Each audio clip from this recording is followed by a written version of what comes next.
विश्व 24 न्यूज हर पल आपके साथ। नमस्कार, आपण पाहत आहात विश्व 24 न्यूज। एकदम धक्कादायक अशी घटना आहे। नगरसेविका अनुराधा काटकर यांच्या मुलाचे अपघाती निधन।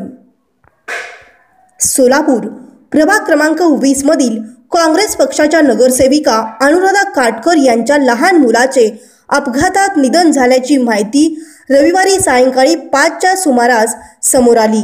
विशाल काटकर असे त्या मरण पावलेल्या मुलाचे नाव आहे। याबाबत नगरसेविका काटकर यांचे चिरंजीव श्रीधर काटकर यांच्याकडून अधिक माहिती घेतली असता शनिवारी दत्त जयंती असल्याने सर्व कुटुंबासोबत तो आसरा चौकातील दत्त मंदिराकडे दर्शनासाठी गेला होता। या दर्शनानंतर तो अचानक गायब झाला। सर्वत्र त्याचा शोध घेतला, मात्र तो सापडला नाही। शेवटी आज रविवारी दुपारी त्याचा मृत्यू झाल्याची माहिती समोर आली। या घटनेने संपूर्ण काटकर कुटुंबियावर दुःखाचा डोंगर कोसळला आहे।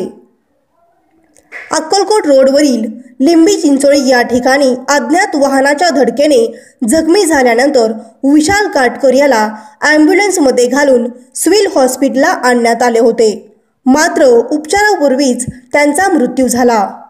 नगरसेविका अनुराधा काटकर यांना 3 मुलं आहेत, त्यापैकी मयत विशाल हा लहान होता। नगरसेविका काटकर नई जिंदगी भागात राहतात। राज्यातील महत्त्वाच्या आणि आपल्या भागातील ताज्या बातम्या पाहण्यासाठी आजच आमच्या विश्व 24 न्यूज चॅनलला YouTube वर सबस्क्राइब करा आणि बेल आयकॉन प्रेस करा।